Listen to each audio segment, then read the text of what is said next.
A very good day to you all. We are at Oxford, in Oxford. As you can see, we have a proper pack of crisps, not chips, as Germans say, and also as proper cup of tea, a cuppa with milk. But I poured in the milk in the non-proper way because. What is the proper way? Ines told me that first you put the milk in the cup and afterwards the tea.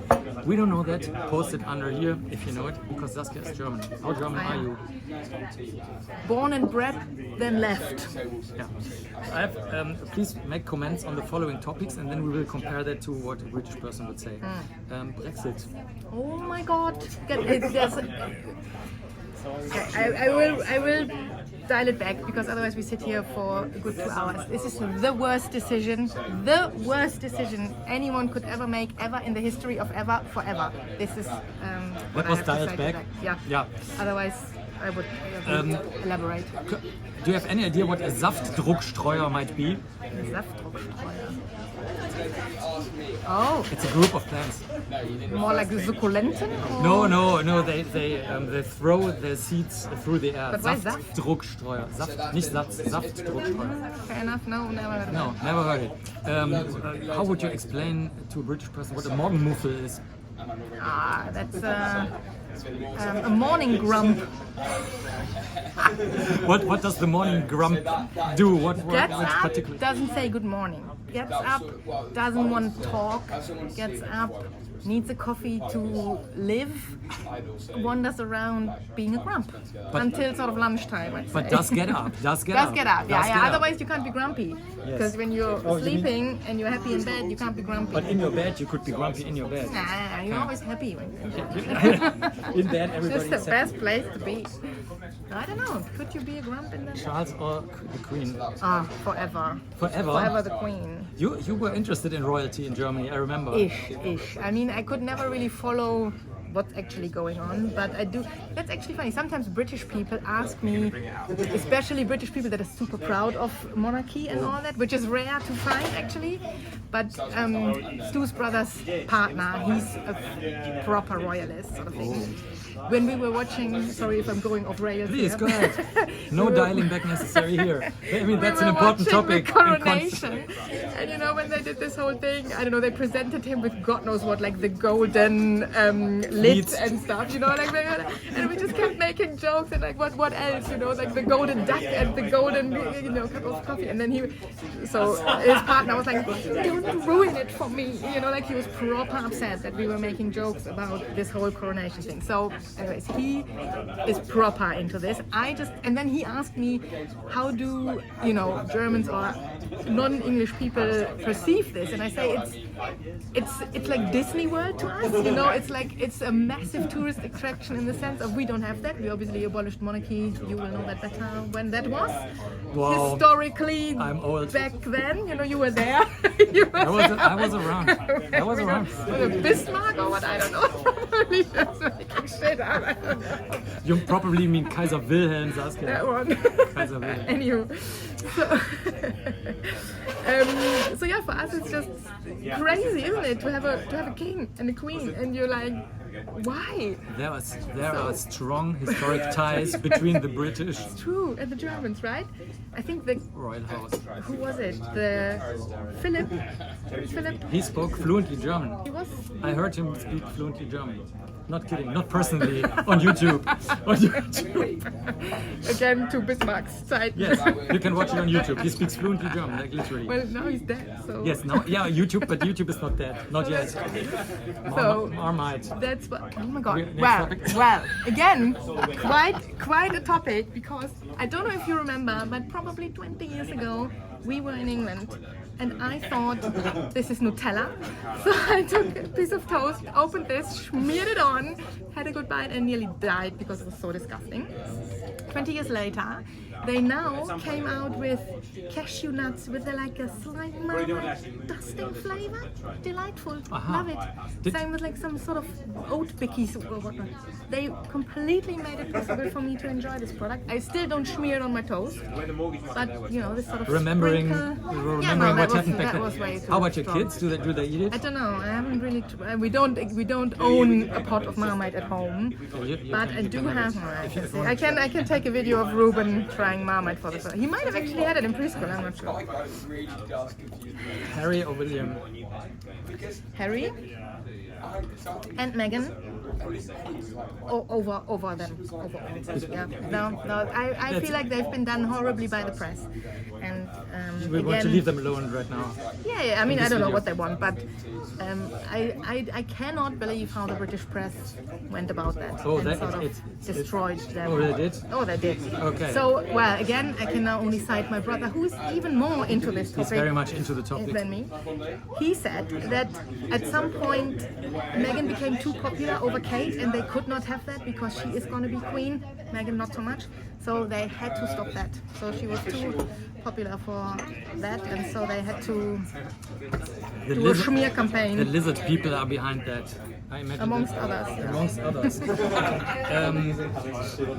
Newt Scamander. I mean, not real. I don't know if you know. Like I don't know if you are in the same. Scamander is not real. You might be in one of the same I don't know, zoological societies as him. Oh yeah, Which one is that? I have a sign here of the International Confederation of Wizards. Oh, there you go. Then you are. See, I thought you might be, but his brother is there. His brother is in the. Oh no, he's in the ministry. Newt Scamander's brother is in the ministry, right? I must admit, I have not watched all the movies. Dun dun dun. But you were in tears when Dumbledore died. Yeah, but I mean not in the movie, but in the book. Well, was I? Yes. I was probably. Yes, I remember that very vividly. Yeah. Rent in Britain. So, I mean, we bought a house, but we needed a lot of money from other people to make that happen. And now it's sort of lucky because our mortgage stays the same for now, but everyone else who's renting is now absolutely dependent on what their landlords now has to pay for the mortgage and are completely effed because you just don't know what's going to happen and you can't do anything about it. In the newspaper today, they wrote that the monthly increase in the rent in London is 18%. Monthly. So, you know, that's kind of very exponential. Crazy, yeah. You're a computer scientist. That's very exponential, right? 18% increase each month. Sounds exponential. Sounds it's exponential. Bad. Let's say it's bad. Worcestershire. Oh, I can't say it either. But I did see a funny meme, but now it probably makes no sense to talk about it. But no, I can't say it. Worcestershire? I don't know. That was it. It was the best of shires. It was the Worcestershire. If you don't know why we are laughing, never mind. Never mind. You can laugh about whatever you want. I think we are more or less through. Oh no, orange marmalade. Oh yeah, I don't know. I don't get it. There is a specific Oxford marmalade orange type thing. So and we are in Oxford. But I have not tried it.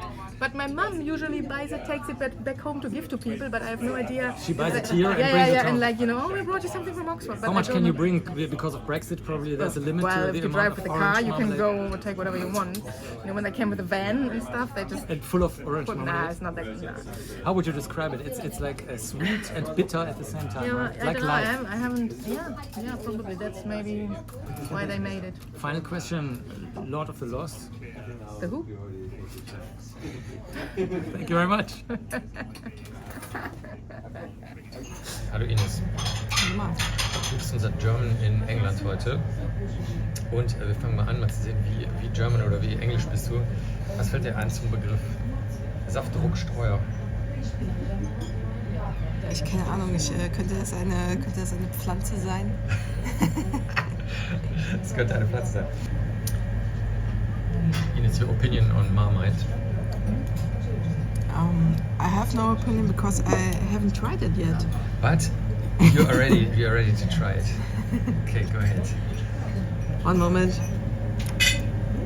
Your nails are blue. What's going on? Yes, it's a disinfection. There's, no, it's when I disinfect my hands, and there's some blue color in the disinfection, and this is going in my nails. Cool. It looks like Nutella, but I have here it tastes nothing like Nutella.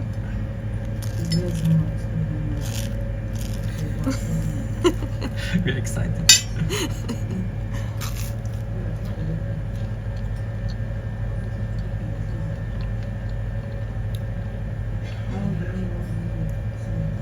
What does it taste like? It's okay. Very salty. Fühlst du dich jetzt auch salty? Do you feel salty? I am salty, and it is salty. Now we got a British person in Britain. First we had the German person, and I'm just gonna give you some things that you just comment on. What do you think is a Saftdruckstreuer? Saftdruckstreuer. Salt dryer. What? Laundry dryer. Something. Morgenmuffel. That's someone who's grumpy in the mornings. But anything in particular? Morgenmuffel is like sort of, yeah, it's like moody, grumpy, sleepyhead. Moody, grumpy, sleepyhead. And what should you do or not do and avoid if you live together with a Morgenmuffel? Just leave them alone. Leave them fuck. No. Yeah. Marmite. Marmite, excellent. Excellent. Quality stuff. Quality stuff. Absolutely. Can you recommend it to anybody? Absolutely. Breakfast of champions. Marmite on toast. How do you eat the toast? Like cut the toast or put 2 slices of toast on top and the Marmite in the middle, or sandwich it, or how does it? Cool. Like just like bread, preferably like cheap sliced bread that's like a little bit chewy, and then toast it, some butter and loads of butter, loads of Marmite, and that's excellent. Or you can also use it. You can use it to like add flavour to meals, so something like a bolognese or whatever. Chuck some Marmite in, it works like a charm. I'm very passionate about this topic. Or you can put it in anything like a sandwich to add an extra like savoury kick. It's great. I don't think he's convinced. No, I never tried it. Edith tried it and she was like, yes, it's okay. It's a little bit salty. I like it. You like it? The king or queen? I mean, queen. Be open. Why? You can be very open. You are representing the British people here, so. Right. The Queen's been used in some fabulous artworks and album covers, and is more of a cultural icon for various reasons. Charles is no. Not used on no. Covers. He's plain toast. He's like plain toast, but Yeah. would some Marmite spice him up probably? Probably, but I also don't want to see a spiced up Charles. There we go. There we go. What is your opinion? Post it under this video. Relating to the same, probably or a similar problem, Meg or Kate? Oh no! Oh no! Okay, Harry or William? Oh! Same problem. Same problem. What's the solution? Oh, what's your opinion? Opinion is enough. No solution needed. Republic? Sorry. Republic of England or of Great Britain? Great Britain. Republic of Great Britain. You heard it here first. Newt Scamander. Never actually seen Fantastic Beasts. What do you think about that? A Brit who has never seen Fantastic Beasts, but at least you knew who I was talking about. He's never tried Marmite. But I will. I will. Probably today. No. I thought I brought some Marmite. Didn't I? No, I shouldn't. I wouldn't.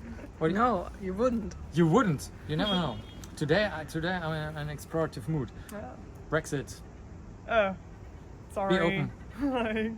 Just go ahead, I- ramble. I can only apologise for that one. That's it. Yeah, pretty much. No, like bitter feelings or something.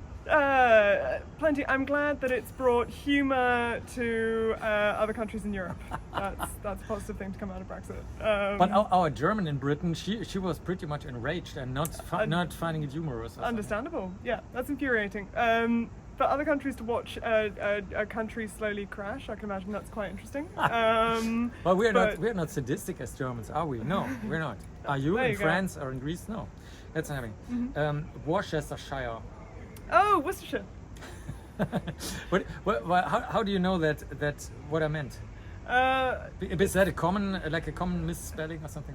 Yes, but you pronounced it correctly as to how it was spelt, and then same with strawberry and blackberry and all those things. We just You mean in contrast to blackberry or exactly. strawberry? Yeah. We do horrible things to our language. It's How do you learn as a British person that it's called Worcestershire or something like that? Is that like when you become 7, then your dad and your mom take you Take you in and they're aside, like, listen kid, we need to talk about something. They give you the special Worcestershire talk.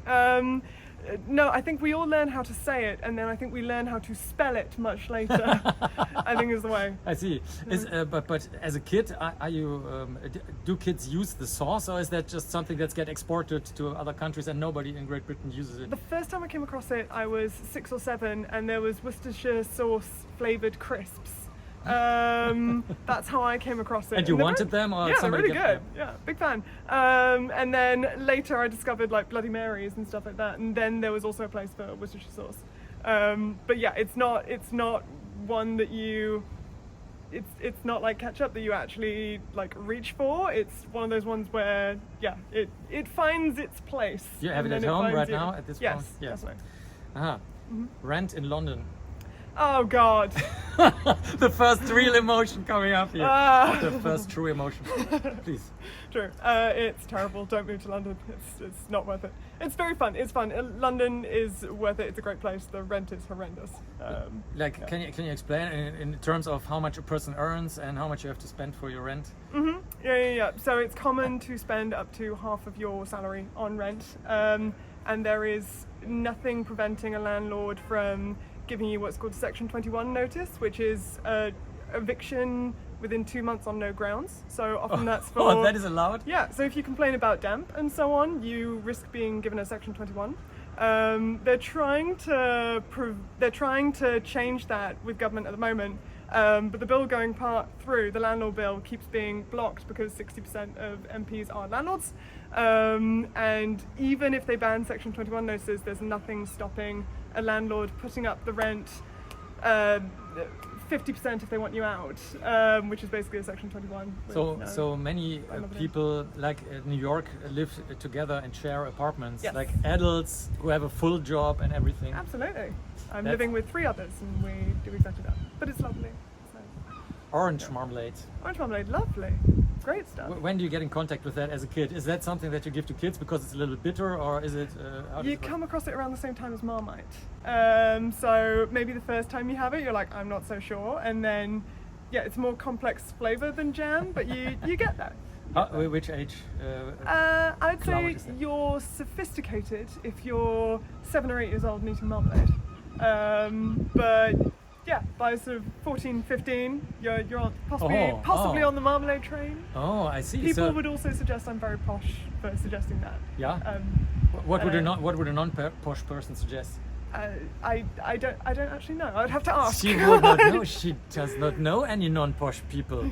Do you know non-posh people? I do. I just haven't asked them about their marmalade preferences. Next time you do that. Yes. School uniforms. School uniforms, they're great. Why? Because you can literally get out of bed, crawl into the uniform that you left on the floor, and then go to school and have extra minutes in bed. How many school uniforms does one have? Because you need to wash them in between and dry them. So. Yeah, I mean you're supposed to. In their life, I'd say like the average is like three different school uniforms. No, but I mean at one point. At one point, I would say you keep the same skirt, and that gets pretty disgusting by the end of the term.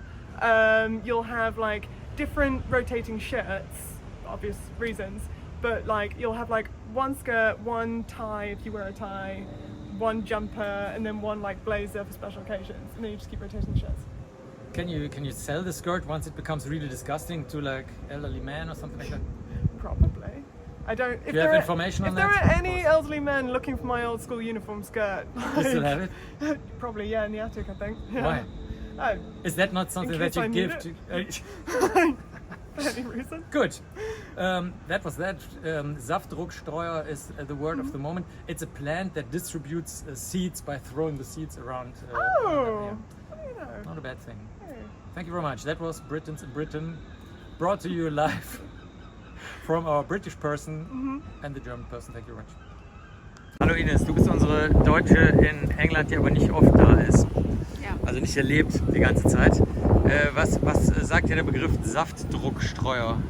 Das weiß ich nur, weil dass das eine Pflanze ist, weil wir sie bestimmt haben auf dem Weg hier irgendwo. Ich weiß aber nicht mehr warum. Ja, dann der Morgenmuffel. Was ist Das das? bin ich. Was bedeutet Morgenmuffel? Man braucht erstmal einen Kaffee, man kann nicht vor einer bestimmten Zeit wach sein und man möchte das auch nicht. Hast du schon einen Kaffee gehabt heute? Nein. Marmite. Finde ich gut, habe ich probiert. Hast du probiert, ne? Und beschrieben hast du schon. Bist du eher Freund von Mac oder... Ja, halt das mal bitte in die Kamera. Kannst du mal in die Kamera halten, ja. solche. So. Genau. Bist du eher Team Harry oder Team William? Neutral, weil ich beide nicht kenne. Also, kennt schon, also, nee, wie sagt man das? Man weiß, dass diese Personen existieren, aber man weiß über diese Personen überhaupt nichts. Somit kann man diese Personen nicht beurteilen. Also ich bin ja nicht so der Starstruck, der die Geschichten gerne mag, die von irgendwem im Umlauf gebracht werden, sondern ich... Genau, die kann man doch eh nicht prüfen. Ja. Kannst du auch nochmal zeigen, lieber Ja. King oder Queen? Queen, aber einfach nur, weil ich es mal gut finde, wenn meine Frau irgendwo was zu sagen hat auf der Welt. Dreh die Karten nochmal gerade ins Bild. So. Wen findest du, wer sieht besser aus in der Uniform? Vielleicht sowas Äußerliches? Ja, das ist natürlich die Queen. Die Queen Ach hat so. mehr Style. Ja, die Queen hat mehr Style. Ah, Ja. okay, immerhin. Gut. Warum? Ja, Harry ist tatsächlich irgendwie, das ist jemand, der... Das ist Ich glaube, er hat nie eine Persönlichkeit entwickelt und somit ist die auch nie, kann die auch nicht nach außen strahlen. König Also Charles keine- Häschen. Ach so, das ist König Ah, Charles. du kennst sie wirklich nicht. Nee, ich kenn niemanden Ja, davon. okay, gut. Außerdem bin ich noch gesichtsblind. Ja, das Hast du kommt nicht an. gerade gesagt, ach nee. Nee, das war davor. Nee, Du das hast noch war keinen davor, Kaffee das gehabt. war Harry, Das ja. waren die beiden, ja. Genau. Sehr gut. Also ihr seht schon, die Ines hat da wirklich keinen Bezug zu. Überdeutlich. Brexit. Das ärgert mich sehr, sehr dolle, aber, also sagen wir so, ich kann es von der Einstellung der Briten kann ich es verstehen. Die sind immer die einsame Insel, die immer ihr Ding gemacht haben. Aber ich finde es generell nicht schön, weil ich natürlich die Vereinigung von Ländern und das Friedensschließen und das gemeinsam an einem großen Projekt arbeiten, finde ich viel, viel schöner, als wenn jeder sein eigenes Ding macht. Verstehe. Also Ja. ich hab so gedacht, es muss irgendwen geben, der aus der EU austritt, um als Negativbeispiel zu zeigen, dass das halt wirklich scheiße ist für jeden, so, wenn man aus der EU austritt, und denen geht es ja jetzt damit auch ziemlich scheiße. Und dann habe ich gedacht, das müssen dann, also wenn, dann sind es wahrscheinlich die Briten, weil das die einzigen sind, die so dermaßen glauben, dass sie immer alles alleine hinkriegen. Also, ja, Ja, verstehe. gut. Newt Scamander. Finde ich sehr, sehr gut. Warum? Er ist Hufflepuff. Worcestershire. Das heißt doch irgendwie, ich habe mir die Eselsbrücke gemerkt, Worcestershire? Irgendwas mit Würst. Es ist nicht nur schlecht, es ist Würst. Mieten in London. Habe ich mir als Eselsbrücke Ja. gemerkt. Ja, die sind unglaublich hoch, was man sogar als Besucher merkt, denn die Hotelzimmer sind extrem klein. Ja. Weil hier jeder Zentimeter Land Gold wert ist. Das ist wirklich so Orangenmarmelade. Finde ich sehr gut. Warum? Ich glaube aber, das ist sogar Orangenschalenmarmelade hier, nicht eine Orangenmarmelade, so wie wir das in Deutschland kennen, mit einfach aus Fleisch gemacht, sondern da sind auch die ganzen Schalen drin, wenn ich mich richtig erinnere. Und das schmeckt eigentlich ganz gut. Ist so ein bisschen bitter, aber trotzdem gut. Schul-Uniforms. Scheiße. Warum? Also es soll angeblich dagegen helfen, dass Kinder gemobbt werden wegen ihrer Kleider. Also das ist die Rechtfertigung für Schuluniformen. Dass alle Kinder die gleiche Kleidung haben, damit die gleichen Voraussetzungen haben, in die Schule zu gehen, damit sie nicht gemobbt werden, dass sie schlechtere oder bessere oder Markenkleidung oder dies oder das oder jenes. Aber Kinder finden sowieso einen Weg, das irgendwie auszudrücken. Dann sind es halt jetzt die extravaganten Fingernägel, die extravaganten Haare, die irgendwie besonders geflochten sind, gefärbt sind oder irgendwas anderes, weiß was ich, Make-up oder so. Also ich weiß, dass das alles auch nicht so krass auffällig sein darf, da gibt es ja auch irgendwelche Vorschriften, aber zumindest die Kleidung macht das nicht aus. Also die Kinder, also man kann das dadurch nicht eindämmen, dass man alle in die gleiche Kleidung deckt, dass Kinder mobben, sondern die Kinder müssen aufgeklärt werden, dass Mobben scheiße ist. Nicht ihnen die einzelne Gründe wegnehmen, warum etwas gemobbt werden. Also warum etwas angeblich mobbenswert ist, also, sondern generell aufklären, dass Mobben scheiße ist. Ja. Rote Telefonzellen Gehört zu London. sterben jetzt aber, ne? Ja, wie die Blauen. Wie die Blauen schon gestorben sind, das ist richtig. Vielen herzlichen Dank. Hello, we are now in Scotland and we're going to see what Scottish person, what's your name? Sky. What she thinks about some topics that are considered to be very British. Marmite. No, not for me. I don't like it personally. You never? No. You never? I had it once. I didn't like it at all. No. How old were you when you had it for the first time? Or once? I was 10 years old. I had it on toast. I think I was at a family's house and I hated it so much. Yeah. No Marmite. Does anybody in Scotland like it, or is it? It's a very much like hate it or love it. Like, so you either really like it or you really hate it. My best friend, his whole family bar him like it, so they've got Marmite jars on their mantelpiece with their names on it, like personalized Marmite jars. Like. Oh my God. Yeah, but I think that's like a one-off occasion. Like that's for him. That's the lovers. Newt Scamander What? from Harry Potter. Newts. Like Okay, that's okay. That's okay. How would you pronounce? In Germany, we would say Worcestershire, but how would you pronounce it? Oh, Worcester. Worcestershire? Just Worcester, I think. Just Worcester. Yeah. There we go. That's nice. Orange marmalade. Orange marmalade. Yeah. Do you like it, or no? It's just you have an opinion on that. I like it. Yeah, I like it especially in the summer. It's very like nice and fresh and fruity, But it's not a winter thing. I don't know. I don't think so. No. Very good. And then school uniforms. Yeah. So we Scotland wears school uniforms. There's only a few high schools in Scotland that don't wear them. But yeah, every school uniform is different. You have to wear a tie. Especially in your final years of high school, you wear a blazer. But in terms of like trousers or skirts, it's a lot more free, so you can decide on that. And then shoes, it's black formal shoes. Did you like your school uniform? Yes and no. I didn't want to wear a blazer, but my high school was like kind of like a prestigious state school, so they wanted like the nice like embellished thing with the emblem. But it was comfortable. It was nice. Yeah. But it was compulsory. Oh, yeah. I see. Yeah. All right, that was it. Thank you very much. Hello, we are in Scotland now and looking for some typically British terms. Where do you come from? I come from Czech Republic. So, Czech Republic. Do you have a king and a queen? We don't. Did you have one? Well, a long time ago. A very long time ago. Okay, so I'll ask you about some British things. Do you know about Marmite? Probably not. It's a yeast paste with salt, and you put it on bread. Yeah, but I never tried. Do you think you will because you're in Scotland now? I'm not convinced to try it. Do you have something similar in Czech Republic? We don't. No. No. I think this is typically British, actually. Okay.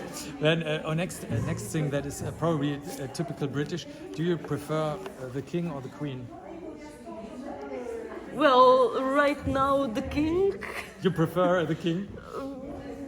Well, yeah. Let's say the king. Okay, let's say the king. No, you don't have to say. You don't have to like anybody if you don't like them. Are you interested in the whole topic? of royalty? Honestly, not very much actually. There we go. That was honest. That was very honest. Okay, next thing. I'm sorry. No, that's good. God, okay. Are you more Team Harry or Team William? I'm definitely Team William. Why? Because I don't like the media thing around Harry and Meghan. Aha, there we go. What else do we have? Let's see. Oh yeah, school uniforms. Okay. Do you have them in Czech Republic? We don't. What do you think about British school uniforms? Have you seen the pupils? They're running around here with the uniforms. Yeah, I saw them, but honestly, I don't have like any opinion on that. But would you, when you were a pupil, would you have liked a school uniform, or when you think yourself like, I don't know, much younger? Or maybe like if I would be like if I would have to wear skirts because I don't like skirts, I would be pretty like Not annoyed like... annoyed by that. But sorry, no, culturally, you come from a very free-spirited country. So do you think any pupil would wear a uniform there? Because know, people like their freedom and stuff. like there were like some kind of like discussions of the pros and cons of the uniforms, but honestly, to be like I don't have any like clear opinion. No clear opinion on the uniforms. Okay, final one. No, two ones. Do you know how to pronounce Worcestershire properly? That's a region in England. Never heard about it? No. I think I heard about it, but I'm definitely not able to pronounce it. What would be a difficult word in Czech language? Like a super complicated word. Super complicated. Like we have a lot of tongue twisters. Okay, go ahead. Say. Okay. 333 stříbrných křipliček přeletělo přes 333 stříbrných střech. Is that one word or a sentence? It's a sentence. It's a sentence. What does it mean? Yeah. Because like there are also like tongue twister words, but even I can't pronounce them. So I feel more safe with this sentence. What does it mean? 333, let's say birds, flew over 333 roofs. But it's a specific bird. It's not any bird. It's it's one specific bird, but I have no idea how to say it in English. Okay, final question. Orange marmalade. Did you try it? Not yet, but I will probably try this one. Yes? Yeah. No, but not the Marmite, not the yeast paste, but the orange marmalade. Yeah, that one, yeah. Do you have orange marmalade in Czech Republic? Probably no, right?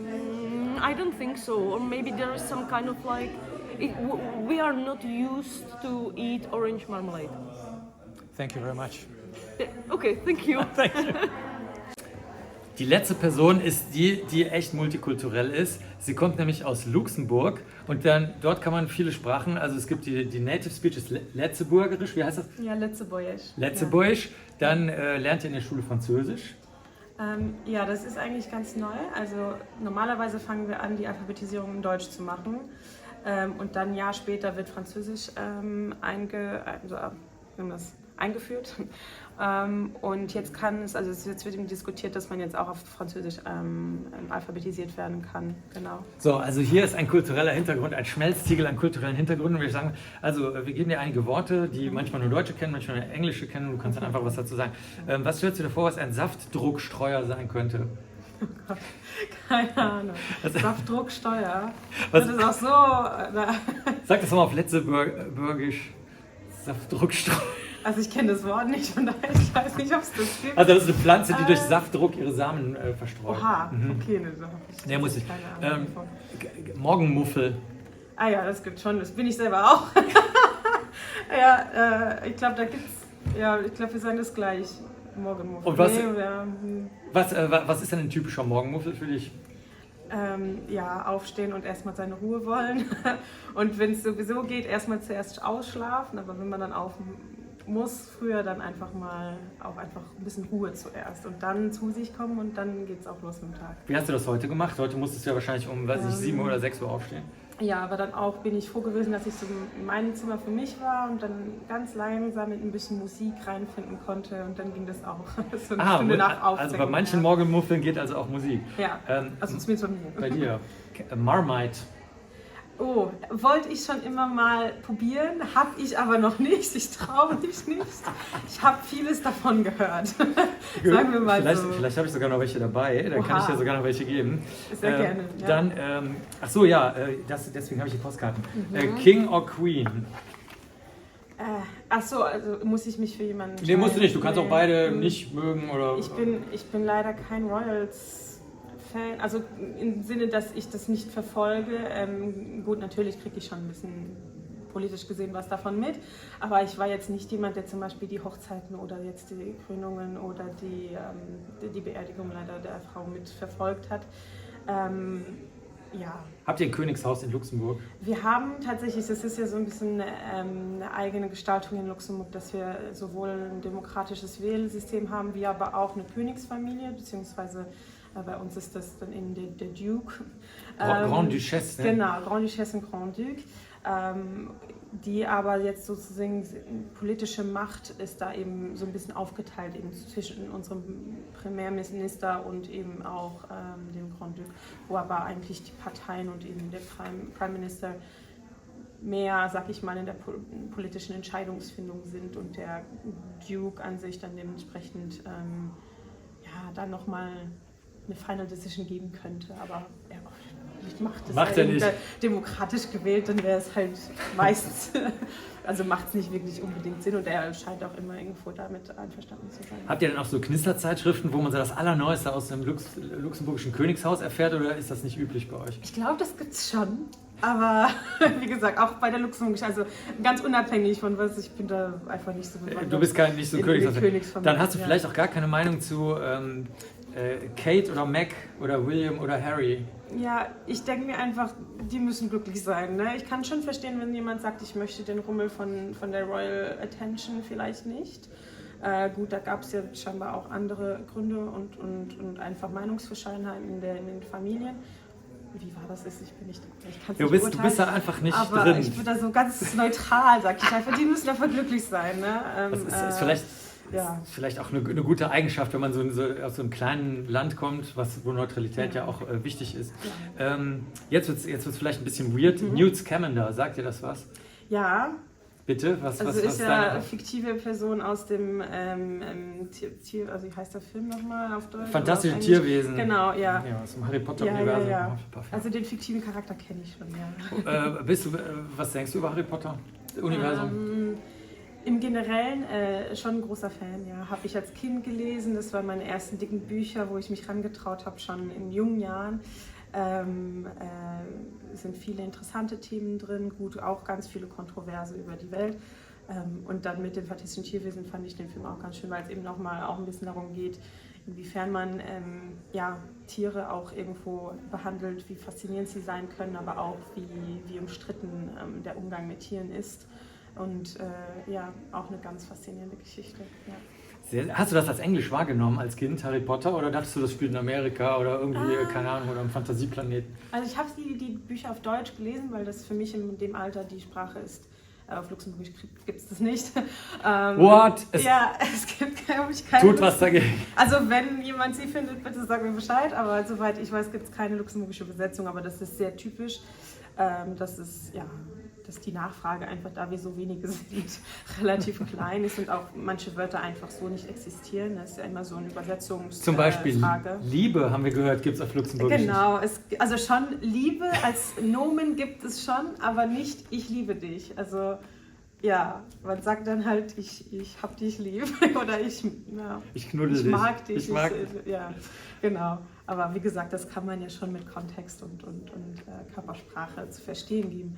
Genau, aber auch bei Übersetzungen ist es dann schwierig. Das heißt, ich habe es tatsächlich auf Deutsch gelesen und also ich habe schon so ein bisschen mitbekommen, das ist natürlich dann in dem britischen Raum, also auch so ein bisschen der Kontext, die Landschaft, die beschrieben wird, kulturelle, sage ich mal, Tradition mit dem Tee trinken, mit den Zügen und so weiter, das kommt schon klar. Und das hat ja auch zum Träumen verleitet, so ein bisschen. Ja. Für Dampfzüge in den USA. Aber das Wichtige ist noch, welches Haus bist du? Ich denke, ich bin Ravenclaw. Ich bin sehr wissbegierig, sehr neugierig. Genau, das ist auch ein Sinn, warum ich meine Arbeit mache. Aber ich glaube auch jedes Haus hat da immer richtig coole Eigenschaften. Ja, jedes Haus hat coole Eigenschaften natürlich. Wie spricht man Worcestershire richtig aus? Ich weiß es nicht. Ich weiß es irgendwie, dass nicht ganz ausgesprochen wird, wie es geschrieben wird. Also wir haben gelernt Worcestershire. Worcestershire. Nee, die Eselsbrücke ist immer, dass es irgendwas mit Worst zu tun hat. Also es fängt an mit Worcestershire. In dem Video erfahrt ihr es, wir haben es ja mehrmals richtig ausgesprochen gelernt. Die beiden letzten Sachen, Schul-Uniforms. Bist du dafür? Was denkst du darüber? Ja, eine gute Frage. Ich denke, es kann natürlich, also für viele kann es so dieses Gefühl von Uniformität und wir gehören alle zusammen und alle sind irgendwo gleich. Natürlich ist aber auch Kleidung eine expressive Art und dementsprechend, wie es geschnitten ist, jeder Körper ist anders und dann kann man sich auch ganz schnell unwohl fühlen. Ich glaube, was schön wäre, ist, wenn es so eine gewisse, nicht eine bestimmte Uniform, sondern jetzt sage ich mal, eine gemeinsame Farbe zum Beispiel könnte man haben oder man sieht das manchmal bei Hochzeiten, ne, mit den Bridesmaids, also mit den Brautjungfern. Da hat jemand auch so, jeder die gleiche Farbe, ein anderer Schnitt. Also man hat dann doch noch immer so die Möglichkeit, das ein bisschen zu personalisieren. Ich bin aufgewachsen, wo es gar nichts gab, also gar keine Uniform, gar keine Farben. Das hat mich jetzt auch nicht gestört. Ich weiß nicht, ob man es unbedingt brauchen würde, eine Uniform, aber ich kann auch schon positive Sachen sehen, aber auch immer in dem Maße, wo man sagt, okay, aber jetzt nicht so ein Zwang, sondern vielleicht einfach ja, so eine Palette anbieten, aus denen die Schüler dann auswählen könnten. Ja. Letzte Frage, Orangenmarmelade. Ja, ich habe ja gelernt, dass das die einzige Marmelade ist. Das alles andere ist Konfitüre. Jam, der Rest ja. Oder irgendwie sowas. Marmelade in England ist nur Orangenmarmelade. Ich esse eigentlich keine Orangenmarmelade, aber ich esse zum Beispiel Milchmarmelade. Oder Konfitüre oder was auch immer das dann ist. Milch? Ja. Was ist das? Ich glaube, es ist bretonisch. Das ist halt auch so ein Brotaufstrich. Ist wie eine Marmelade, also eingekochte Milch mit Zucker und so weiter. Also will ich dann eher, ja, wenn das jemandem schmeckt, bitte gerne. Die Orangenmarmelade, aber ja. Was essen Menschen gerne in Luxemburg zum Frühstück? Zum Frühstück, ja gut, hängt davon ab, ob gesalzen oder süß. Ich mag den Carcase. Das ist so ein sehr zäher, so ein bisschen Honigkonsistenz. Also es zieht sich so richtig, so ein weißer Käse. Ja, mit Kräutern kann man den essen oder manchmal gibt es ihn mit Nüssen und so. Den mag ich sehr gern, ja. Auf nach Luxemburg. Wir lernen jetzt noch zum Schluss, wie man was auf Letzeburgisch sagt. Ne? Mhm. Vielleicht einfach vielen Dank und schaut euch den Rest der Welt an. Irgendwie sowas Freundliches. Okay. Maar dan vielmals merci voor het luisteren en viel Spaß dabei, weiter den Tag in einer passieren drin zu reisen und neue Sachen kennenzulernen. Tschüss. Ja, tschüss, Eddie. Ihr dachtet, es wäre schon zu Ende, weit gefehlt. Wir haben jetzt den absoluten Königskandidaten gefunden. Ein Deutscher in Schottland. Also nicht in England, sondern in Schottland. Wie heißt du? Louis. Und mit O oder ohne O? Mit O. Mit O. Genau. Und du studierst in Glasgow? Ja, ich studiere in Glasgow seit letztem September. Schon eine ganze Weile, ja. Also du bist ein bisschen vertraut mit schottischen Dingen und mal sehen, ob du auch mit britischen Dingen so weit vertraut bist, dass du eine Meinung dazu hast. Wenn nicht, ist auch nicht schlimm. Okay. Wir fangen mal an mit dem, was wir die Engländer gefragt haben. Das sind deutsche Begriffe, zwei deutsche Begriffe. Weißt du, was ein Saftdruckstreuer sein könnte? Ein Saftdruckstreuer. Ein deutscher Begriff? Ist ein deutscher Begriff, ja. Eine Orangenpresse? Oh, sehr, sehr schön. Ja, das ist eine Pflanze, die durch den Druck der Säfte ihre Samen irgendwie verteilt, ja. Okay. Saftdruckstreuer. Hört sich für Engländer und Schotten natürlich lustig an. Ja. Dann, was wir auch verblüfft waren, hier ist das Konzept des Morgenmuffels nicht bekannt. Kannst du erklären, was ein Morgenmuffel ist? Ja, ein Morgenmuffel ist jemand, der sich gerne viel Zeit lässt morgens und vielleicht nicht so leicht aus dem Bett kommt. Wundert mich ein bisschen, dass das hier nicht so bekannt ist. Ne? Also auch gerade bei dem Wetter hier und bei dem, ja, gerne auch mal entspannterem Lifestyle. Allerdings, ja. Der Postkasten, der um 9 Uhr geleert werden sollte, wurde um 12 Uhr geleert. Genau, also du vermutest, hier gibt es doch Morgenmuffel, nur die wissen es nicht. Auf jeden Fall, der Begriff ist wahrscheinlich immer noch nicht angekommen. Ja. Wie könnte man das vielleicht hier auf Englisch oder Schottisch sagen?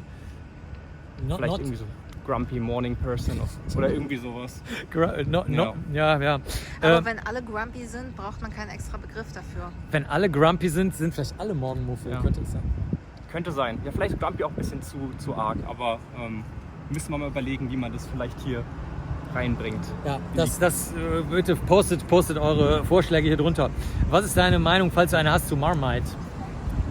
Ich habe es tatsächlich einmal aus Versehen gekauft auf Reiswaffeln und ich konnte es nicht essen. Ich habe es versucht, geht gar nicht. Das war schon auf den Reiswaffeln drauf? Ja, das kann man hier im Tesco kaufen. Das war wirklich, also kann ich überhaupt nicht empfehlen. Das ist einfach nicht für unsere Geschmacksnerven gemacht.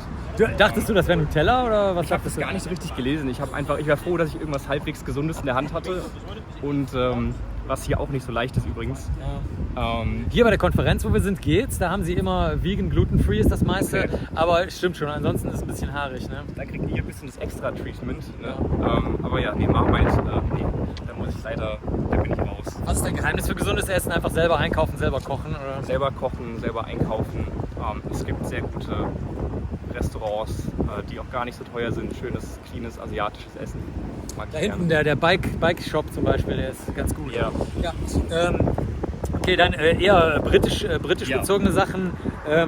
King oder Queen, hast du da eine Meinung zu? Ich fand sie sehr sympathisch, muss ich ganz klar sagen. Ich stehe natürlich der Monarchie ein bisschen kritisch gegenüber. Wenn man in der Demokratie groß geworden ist, ist das natürlich schon alles hier etwas speziell. Ne? Und ich bin da schon etwas kritischer, ehrlich gesagt. Meidest du das Thema, wenn du mit Schotten redest, weil die lehnen ja manchmal auch dann die Monarchie aus ganz anderen Gründen ab, oder kann man da ruhig drüber reden auf einer Party? Nee, kann man drüber reden. Die sehen das oft auch ähnlich, ehrlich gesagt. Also je nachdem, wie man natürlich abhängt, ne, ist immer dann so die Frage. Aber ja. Also man muss das Thema nicht meiden, künstlich. Muss man nicht. Nein. Das ist hier auch wirklich, muss man hier gar nicht. Ja. Kate oder Mac? William oder Harry? Ich weiß ja nicht. Ich bin im ganzen Drama nicht so drin, ich habe die Doku nicht gesehen. Es ist für mich einfach irgendwie nicht so interessant, also muss ich ganz ehrlich sagen. Meinst du jetzt so sympathiemäßig? Ja, ob du da irgendeine Meinung zu hast oder eine Partei ergreifst oder ob es dir egal ist? Gar nicht, das ist mir egal. Ich finde das cool, dass sie sich so ein bisschen, dass es denen egal ist, so im Sinne von, ich meine, ein bisschen aus der Reihe tanzen und das eigene Leben führen. Aber ansonsten habe ich da wirklich kaum eine Meinung zu. Ja, das ist ja auch nachvollziehbar. Dann, Brexit. Ja. Da fällt dir dazu was ein? Für mich schwierig, für uns Studenten. Ne? Also seit dem Brexit ist es hier extrem teuer für uns zu studieren. Preise haben sich verdoppelt, die Studiengebühren. Also Geschichten, ne? Visa und sowas. Auf was für ein Visum bist du hier? Studentenvisum. Kostet dann gerne auch mal 1.000, 2.000. Ne? Wow. 3,5 waren es jetzt für ein Jahr. Also Brexit schwierig und auch, also ich bin froh, dass die Schotten recht pro-europäisch sind, eher anti-Brexit oft, ne? Im Vergleich zu England. Aber hätte nicht sein müssen. Wow, gerade das mit dem Visa, das hört sich, wenn ihr noch nie ein Visa beantragt habt oder so, hört sich das vielleicht harmlos an, aber es ist total ätzend und lästig. Kannst du korrekt Worcestershire aussprechen? Also britisch sozusagen oder schottisch? Worcestershire? Stimmt es oder nicht? Ich habe keine Ahnung, wahrscheinlich nicht. Ja, wir haben in England haben wir gehört Worcestershire, also noch kürzer, aber wir sind uns auch nicht so ganz sicher. Wenn dann mit Ö. Mit Ö? Ja, Worcestershire. Worcestershire. Ja. Orangenmarmelade. Muss ich ganz ehrlich sagen, ich war nie ein Fan von so Orange plus irgendwas oder auch Orange plus Schokolade. Aber seitdem ich hier bin, finde ich richtig nice. Also ich auch. Es gibt so eine Orange, die kann man, das ist so eine Schokoladenkugel in Form einer Orange, die kann man dann aufbrechen in so, wie so Mandarinenstücke. Die ist richtig gut, mit so Orangenöl drin. Wirklich lohnt sich. Oh, die kenne ich auch. Das kennt ihr? Hat das einen Namen? Oder? Ich weiß es nicht. Ich habe keine Ahnung, aber es ist ja sehr bekannt und kann ich wirklich empfehlen. Das schmeckt ultra lecker. Ja, könnt ihr googeln oder wir gehen gleich mal zum Tesco? Man darf auf keinen Fall die ganze Kugel anbeißen. Man darf nicht in die Kugel reinbeißen? Nee. Man muss es erst aufbrechen in diese kleinen orangen Stücke und dann kann man die essen. Letzte Frage. Newt Scamander. Sagt ihr das was? Das ist der von Fantastic Beasts, der Protagonist. Findest du wie der Rektor der Universität, der das selber gesagt hat, dass es hier aussieht wie in Hogwarts? Ja, das stimmt. Also so ein bisschen schon. Und das gefällt mir auch sehr gut als Harry Potter-Nerd, so ein bisschen. Wusstest du das vorher, dass das hier so aussieht? Ja, das wusste ich vorher. ja, ist schon nett hier, muss man schon sagen, die ganzen alten Gebäude. Gut, wenn das jetzt schon so ist, dann gucken wir uns, welches Haus bist du? Ich würde mich als Slytherin einordnen. Oh, tatsächlich? Ja. Ja, hier unten gibt es ja in der Stadt auch eine Slytherin-Bar, zumindest eine mit so 2 verbogenen Schlangen, haben wir schon gesehen. Okay. Wir wissen nicht, ob sie wirklich Slytherin ist, die Bar, aber das könnt ihr ja drunter posten. Okay, ich sehe bei dir, es ist weder Gryffindor noch Slytherin. Genau, ich würde mich Hufflepuff zuordnen, aber es gibt sehr viele andere Meinungen im Netz dazu. Ja. Postet hier drunter, wie ihr das seht und ob ihr Slytherin für die Bösen haltet oder ob das einfach nur eine neurodiverse und Variante des anderen ist. Oder sag du das selber was dazu? Okay, schwierig. Ich meine, die größten Magier waren Slytherin. Severus Snape war auch Slytherin. Und deswegen kann man da eigentlich gar nichts gegen sagen. Also ist nicht immer alles nur schwarz-weiß.